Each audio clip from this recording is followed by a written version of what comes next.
welcome back. This is Amy Pond, and this is Women Making Moves, where we celebrate the moves that our women are making.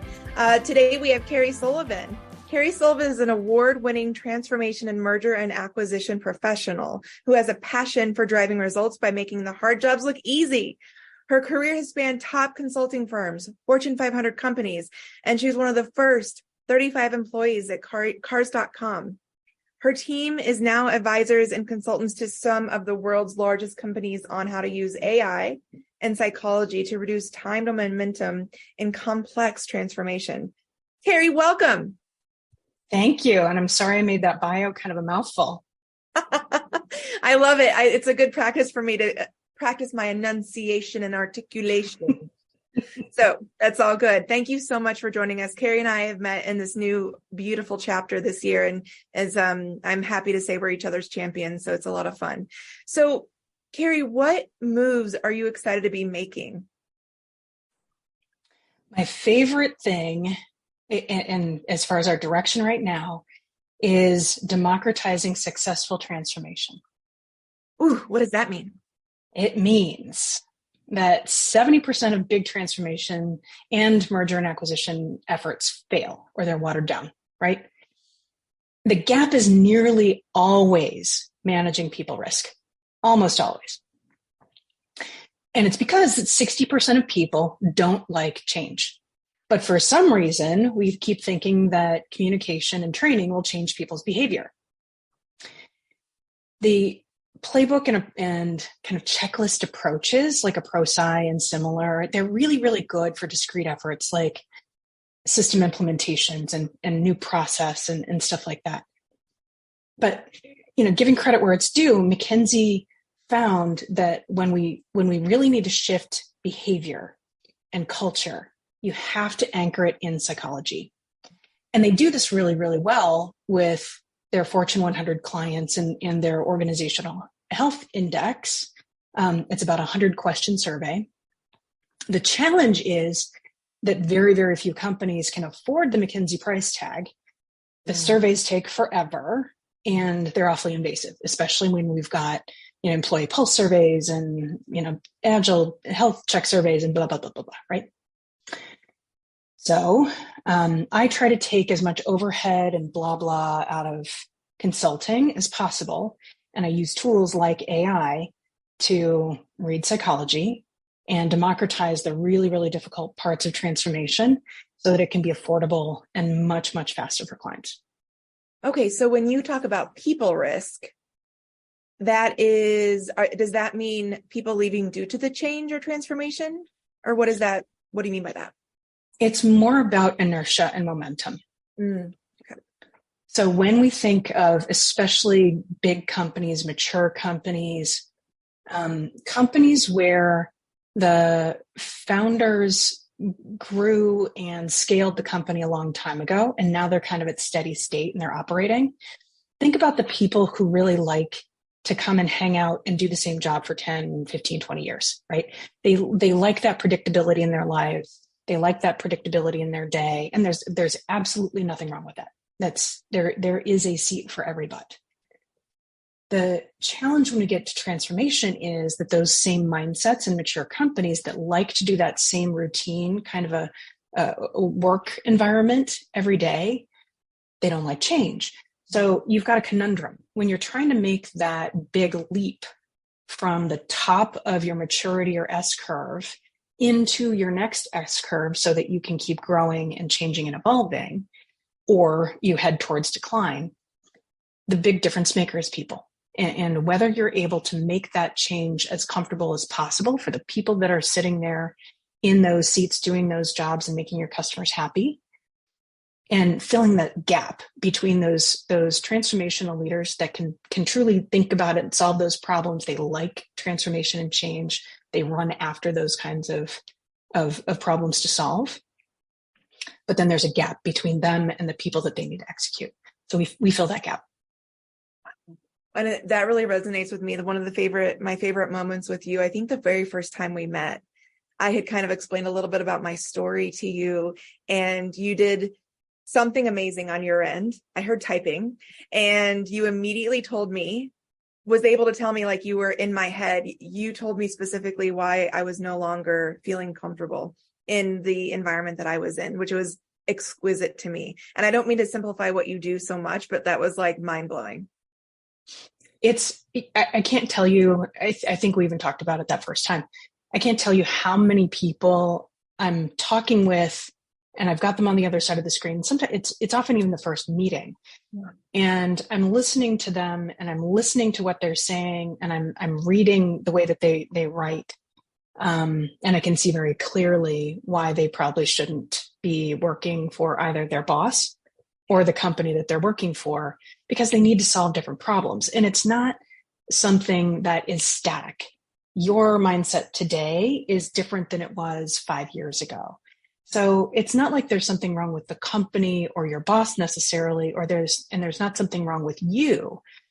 The challenge is that we're all constantly changing and evolving. And how do you manage the kind of people Tetris that comes along with that change? People Tetris. We just found the title of this episode.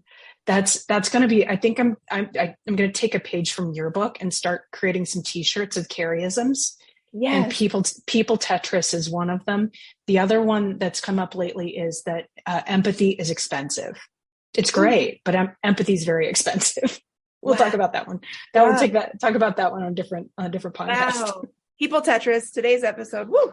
Love that. Awesome. So you were talking earlier about how people risk is the inertia and energy. I want to go to one of your latest posts that I probably spent about 25 minutes like reading and rereading and like registering and downloading.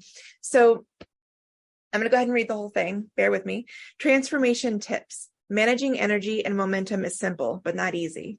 One of the ways I drink my own champagne is proactively managing my own energy. Exercise, nutrition, and meditation are common. The people you surround yourself with can be just as, if not more, energizing. Here's what I mean. Thursday evening each week, my energy starts to nosedive. I need something to bolster my energy during the week, so I'm not tempted to spend the weekend cocooned in a blanket fort on the couch reading books to recharge. I also know what personality types energize me when we connect. As an ambivert that floats between introvert and extrovert, large volumes of people, e.g. big events and conferences, can be draining. For me, at least, people with results and systems mindsets create a buzz of energy and spark of inspiration. I'm very mindful to pepper my week, especially Fridays, with meetings that include results mindset people. They inspire me with elegant ways that they solve problems and manage people. Given the results supply and demand problem, I try to commit time each week to build community, understand their goals, help them find their next best connection, chewy problem to solve, partner, get them on a stage, etc. And then you go on to list many peers I would imagine help you do this on Fridays, so that help bolster your energy. So tell me more about that and what inspired it and how you translate that into your, the way that you personally preserve and understand your energy. How do you then translate that into your clients? So one of the things that we do is think about the energy that we manage. And I really try to take that to heart. So a lot of what I talk about with clients is energy management and how you want the organization to feel as you're going through hard things. Because one of the hardest things that we can do as we're going through transformation or very long-term kinds of change is managing the marathon. Transformations take years. It's not like they're quick. You don't just transform in 6 months and you're done. And today there's just really no end state. So it's really just a constant move and movement towards that future state. So if your team isn't in a fully 100% results driven, mindsets and or systems driven mindsets, and really they can't be because only 10% of people are, you have to do something to manage the energy for them and with them so that they can sustain that energy over time. And it reduces the burnout. It reduces the toxicity. It smooths out the rough edges for people. And it helps them start to really think about the things that complicate their business and drain the energy from them. So one of my favorite stats is from Cy Wakeman. She's great, and she's a great follow on LinkedIn. She is a researcher of drama. And one of the things that she found is that 2.5 hours per day for the average employee is what's spent on drama. And that is the energy draining things that happen politically, whatever workloady kinds of things in a business that are usually generated because of a lack of trust. There's finger pointing, there's drama, kind of the poor me, martyrdom kinds of things. It's all of those kinds of activities, the venting. The average employee spends 2.5 hours a day on those activities. And when you think about the last time you had to vent, sometimes there's, it's a quick vent and you're done and you can move on. Sometimes if you're kind of stuck in that headspace, it's really, really draining for people. Their focus is on that negative. Their focus is on the why we can't. So as leaders, when we think about managing transformation and managing momentum and managing the marathon, our job isn't managing people. Our job is managing energy and how we can go from why we can't to how we can. Something you said really stuck with me. You said that only 10% of people are systems. The word that you used escapes me. Results and systems. It's about 1% that is the systems mindset that's a little bit more like a Steve Jobs, and about 8% that's more like a Jeff Bezos or a Jamie Dimon that's high results. So that's the reason why not only reason, but that's one of the reasons why transformation and change is so hard, because forgive me for being simple, but 10% can just flip a switch, where the rest of the 90 are like, how do we 10%? That's the difference though. The 10% isn't flipping a switch. Oh, the 10% lives there. Oh, okay. There are other people can flip the switch now and again, but because it's not their center of gravity psychologically, it takes energy from them. It takes something. It requires something, and you have to rest afterwards, right? You have to manage that energy. So if you're very, very results or outcomes driven, there's only so much time that the typical person can spend in that kind of a mindset or energy on a regular basis. About 8% of people can do that all the time. So that is just who Jeff Bezos is. Wow. That's who William Rhodes, who's the CEO of AutoZone, that's who he is, right? So that gives him energy. It's about energy, give and take. Okay. Another quote I thought about you the other day when I read, it was, change is hard, the middle is messy, the end is gorgeous. I paused at that because is there an end? Like, does transformation have an end? Like, that was odd. What is the end? The end is when you start to get to that point, because it really doesn't change. That is very true. Or I'm sorry, it doesn't end. That is very true. The gorgeous part is when you start to get people and culture rowing in that same direction, and so that they're feeling that sense of momentum and they're feeling that sense of energy from the organization, instead of it taking something from them, which is the toxicity and the kind of angst, the general angst that you feel now, especially post-pandemic.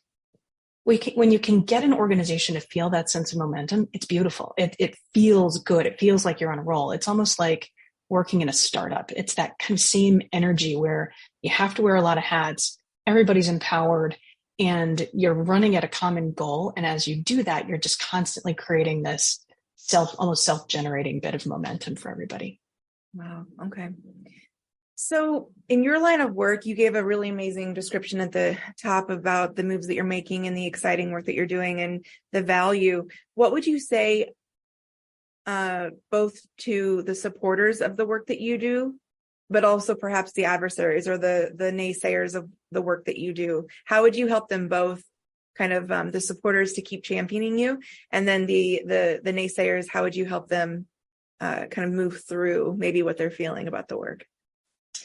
So when I talk about using AI to read language, from example, LinkedIn profiles, so that we can understand the psychology and the culture of an organization very, very quickly and kind of reduce that cycle time. So you're not spending months and months on surveys and months on interviews.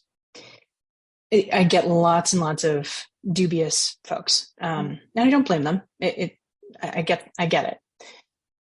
The thing that I would say to them is that it's real, it's true, and psychology has a very, very tight relationship with language. And we can do a very good job of creating what's essentially radar for companies and people, so that we're doing that human Tetris a little bit faster and making that comfort level for people in that next role, or from a company perspective with their employees and employee retention and things like that. It creates a virtuous cycle. And if wherever we're able to use tools to create those virtuous cycles faster and more affordably for organizations, we're going to do better. We're going to be better, and people are going to feel better about work. It's not going to feel like a task. It's not going to feel onerous, and it shouldn't be acrimonious, especially when we start to think about, what butts go in what seats during a transformation. It's not like a company decides to change their strategy and all of a sudden their employees become bad employees. It just may mean that those employees don't necessarily fit in the organization anymore, or the organization doesn't fit them, conversely. I love so much what you're saying, because you're suggesting we put the humanity back into the workplace.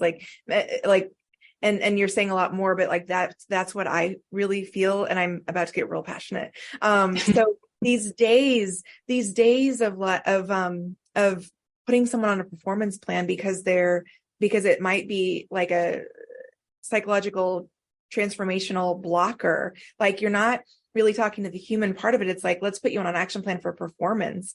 But it's really not that problem. And further, it feels like all of the work that you're describing, there's no one really tackling that in the larger organizations. And I won't speak for all of them, but on average, the ones that I've been part of, it's more about, it falls to DEI or ERGs, or to be like, oh, just go handle this. And it's like, the folks that are really on the front lines, the quote unquote leaders of those people that are kind of maybe struggling through a transformation, they kind of get to pass the buck. And maybe, is that a negative stance that I'm looking at it? That is a whole lot of it. And even, last weekend, I was counseling a friend who for years he spent 5-6 years with the same company, big company. Mm-hmm. And he exceeds expectations or meets expectations on his performance reviews every single year. Mm-hmm. And the company's not transforming. They're just on a down cycle for a couple of quarters from a revenue perspective. Instead of laying people off and doing the right thing, which is probably what they should do, once he trained his replacement, who was in a different country and much cheaper, he magically ended up on a performance improvement plan. And it's partially because he is a minority and he's LGBTQ. Mm-hmm. I believe it's allegedly. I shouldn't accuse.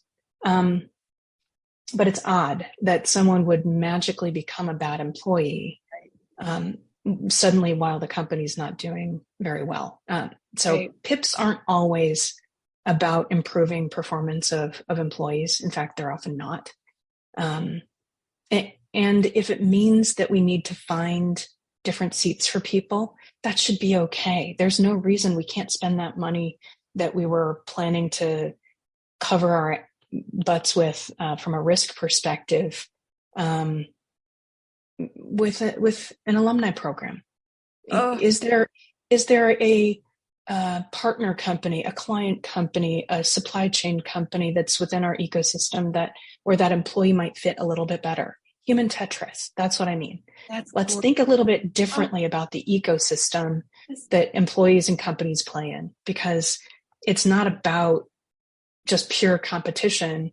If you make your employees less fearful, they're going to trust you. And if they can trust you, they'll be honest with you. And if they can be honest with you, they'll collaborate.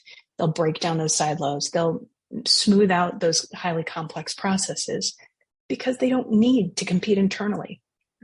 They don't need to do all of the kind of BS politics and politicking that they need to in order to control things.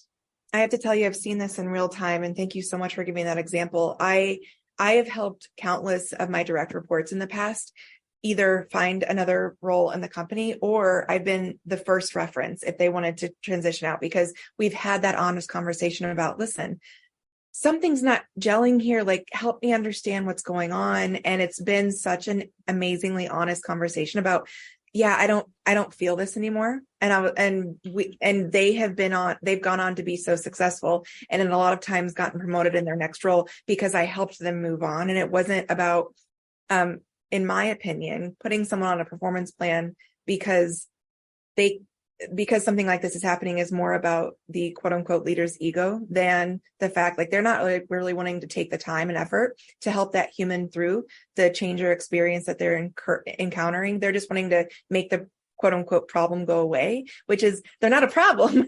It's like, if you actually had a real human conversation with them, it could be amazing on all counts. So I'm interested, like, hopefully through this conversation, you said dubious folks that come back to you, are they saying like, nah, that won't work? Is that the response you get? It's, is it really accurate? So that's the first question I get. Can you really do that? Yeah. And I explain that, yes, you can. And we test it in analog with a very, very highly trained and high expertise trait-based psychologist. So she will interview, and we compare with scores, and it makes sure that it's accurate on a regular basis. The other thing that I get is, well, what if somebody doesn't write their profile? If they don't write their profile, it's very common. The only subgroup that I see that truly doesn't write their own profile is usually those very, very high-end C-suite folks in Fortune 500, Fortune 1000 companies.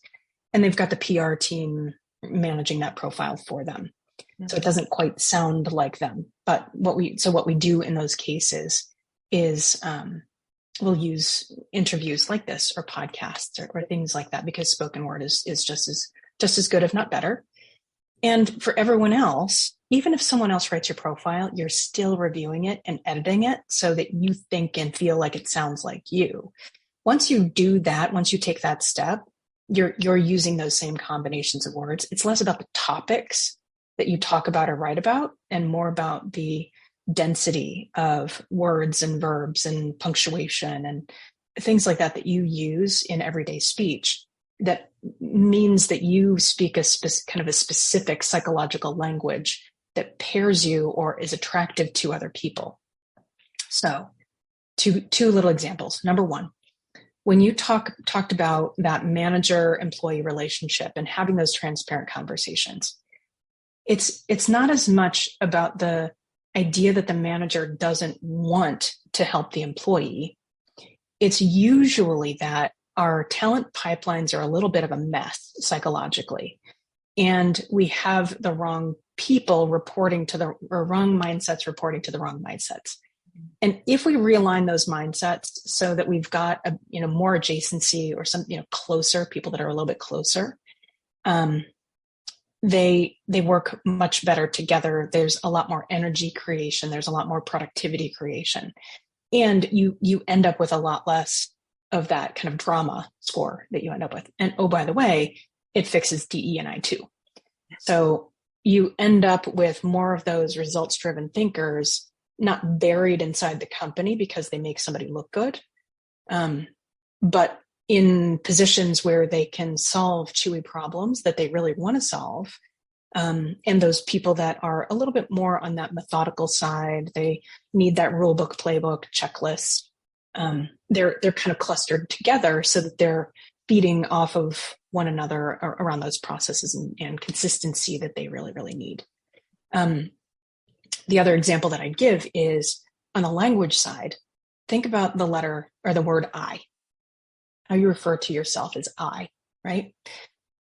When you think about the word I, actually, you don't usually think about the word I until you're writing a paragraph and you use the word I to refer to yourself like 4 or 5 times. And all of a sudden it feels really icky once you read through it, right? It just reads weird. It doesn't, you're like, that yuck, right? Once you get to that yuck point, it's not because you are self-centered. or whatever it is that you're feeling that about that or interpreting that yuck to be, it's that you're normal and you're feeling actually pretty good and pretty good about yourself. Because higher instances of the word I in a paragraph, as you refer to yourself, are actually associated with depression, clinical or otherwise. Even more instances than that are even much more serious psychological or mental conditions that might need some treatment and other attention. So it's a very simple example of how language relates to psychology and personality traits that most people should be able to understand and connect with. So it's corollary, but I can show you how that plays out in a essentially heat map for an individual and for an entire company. Literally every time I scale my business, I'm hiring you to help with the transformation, like 1000%. So we've talked about the naysayers. We don't need enough more of the haters. Talk about some of the people that have championed you and some of the things that have really been like ahas and like fireworks, like changes that have been made. And you work with smaller companies and huge, massive companies. Like what have you been seeing? A couple of things. So those huge, massive companies, again, when you find those high results drivers, systems thinkers, and you can see them when they cluster in some of those leadership teams, and you can kind of feel that energy from them. And those people have a tendency, when they solve problems, it's a little bit more about risk taking, failing fast, and being okay with a little bit more trial and error. Versus maybe an expert who's going to run down rabbit holes and chase shiny objects to learn everything they possibly can about a topic and then start solving a problem. Or more disciplined or methodical person who needs that checklist, who needs that playbook or a bit of control in order to solve their problems, right? So when I find those test and learn kinds of folks, whether it's in a mid-market company, in a private equity firm, in a very big company, we start to talk about these kinds of topics and we ask questions of each other that start with, I wonder. And as we wonder, then we start to come up with solutions to problems or applications of data and techniques that work in safe ways because we're dealing with people, right? We don't want to mess anybody up. That's not our intent. Ethics is number one. But it's about being willing to help people along a little bit faster and make sure that they're comfortable going through really difficult things in ways that where we're meeting them where they are and using data to do so. So I thank those people who are willing to go on some of that journey with me and ask the I wonder questions. Oh, beautiful. Okay, Carrie, this has been exquisite. Our conversations are so beautiful always. I invite all of those people who are willing to wonder, reach out to Carrie. Carrie, where can we find you? I am always on LinkedIn, and it's in Carrie Sullivan, Karrie. Twitter, Carrie Sullivan, and culminatestrategy.com. Perfect. So please reach out to Carrie, no matter what, if you're in a small company, big company, any types of company, but you're willing to have the conversation of I wonder. Please reach out to Carrie. Humanity depends on you, and you're the ones that are going to be the change makers along with Carrie in this space. Carrie, any closing remarks or advice that you'd give? Oh, goodness. Let's go and disrupt consulting. I'm no more misaligned incentives and just throwing bodies at things. Let's drive value. All right. Let's do it.